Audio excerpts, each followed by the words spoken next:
Okay, meron tayong dalawang insidente. Isang opisyal na nananahimik at isa namang may palihim na pakikipagpulong. Tanong, nagkataon lang ba to o baka namang bahagi to ng isang mas malaking estratehiya na pumapabor sa Beijing? Yan ang bubusiin natin ngayon base sa isang artikulo na may mabigat na aligasyon laban sa dalawang mataas na opisyal ng gobyerno. So, umpisahan natin sa tanong na ito, na siya mismong sentro ng buong diskusyon. Ang mga kilos ba nitong dalawang opisyal na to ay simpleng pagkakataon lang o may something more, isang sinasadyang alignment? Okay, unang eksena, January 5, 2026. Ayon sa source, andon ang vice-presidente sa inaugurasyon ng isang basketball court. Ang nag-donate? China. Siyempre sa event, puro pasasalamat daw ang vice-presidente. Pero heto yung idinidiin ng artikulo. Habang abala siya sa pasasalamat, tahimik na tahimik daw siya sa isang malaking issue. Kasi ilang minggo lang bago niyan, yung mga mangingisda natin, ginigipit na naman ng China. Pero ni isang salita wala raw tayong narinig mula sa kanya tungkol doon. Mabilis lang ha, kasi 6 na araw lang ang lumipas, may kasunod agad na pangyayari. This time, isang senador naman ang nakipagpulong ng pribado sa bagong ambassador ng China. At eto raw yung, alam nyo, yung critical detail, ginawa raw ang meeting na to nang walang anumang koordinasyon o basbas mula sa Department of Foreign Affairs. Imagine, yung ahensya mismo na dapat mamamahala sa foreign policy ng Pilipinas, hindi raw kasama sa usapan. Sige, himay natin. Unahin natin yung sa vice-presidente. Ang tawag ng source dito sa mga galaw niya ay playbook ng vice-presidente. Basically, isang pattern daw ito ng pananahimik, lalo na sa mga critical na issue. At ito yung timeline na nagpapakita daw ng pattern na sinasabi ng source. Tingnan nyo, mula sa water cannon attacks noong April 2024, tapos sa isang House hearing noong August, hanggang doon sa pinakabagong panggigipit noong January 2026. Ang sinasabi ng source, iisa lang daw palagi ang tugon niya sa issue ng West Philippine Sea. Katahimikan.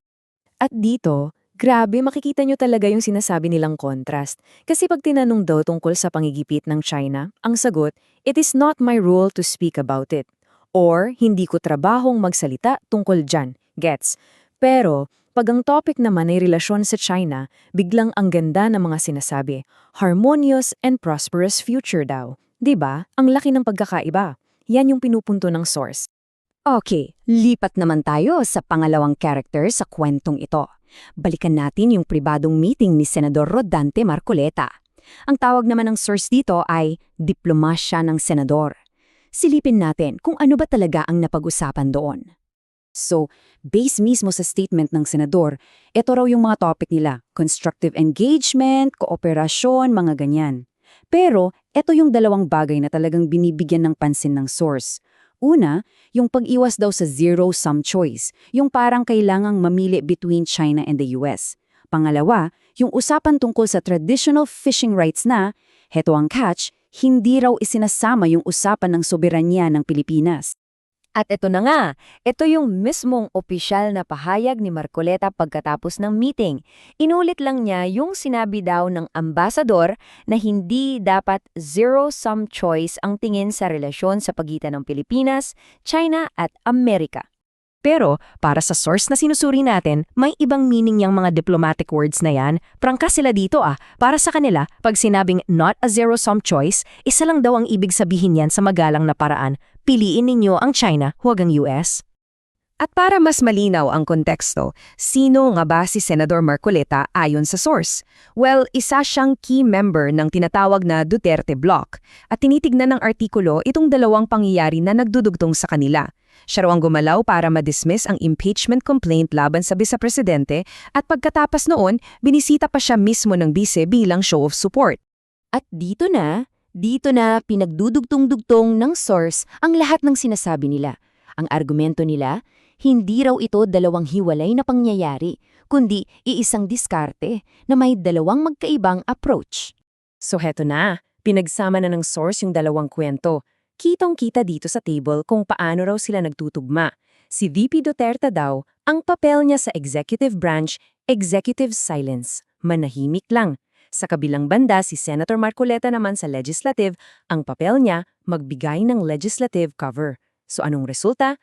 Ayon sa source, ang ending, parehong walang kontra sa China. Wala sa OVP, wala rin sa Senado. Parang tandem daw talaga. So ang malaking tanong, bakit at paano raw ba ito ginagawa? Tingnan natin kung ano ang sinasabi ng source tungkol sa motibo at sa pamamaraan sa likod ng lahat ng ito. Sabi sa artikulo, hindi raw ito basta-basta nangyari. Nagsimula na raw to noong pang 2022. Ang pusta raw ng Beijing sa mga Duterte ay isang long-term investment na. Ayon sa source, ngayon pa lang talaga nagbubunga. At paano raw ito ginagawa in practice? Tinatawag ito ng source na basketball court strategy. Mukhang simple lang daw yung formula eh. Step 1, humanap ng kailangan sa isang community. Step 2, magbigay ng solusyon. Step 3, kumuha ng endorsement sa isang mataas na opisyal. 4, syempre mag-generate ng positive media. At yung pinaka-importante, Step 5, lumikha ng utang na loob o gratitude na nagiging dahilan para matabunan o makalimutan na yung mga agresibong ginagawa nila sa ibang lugar.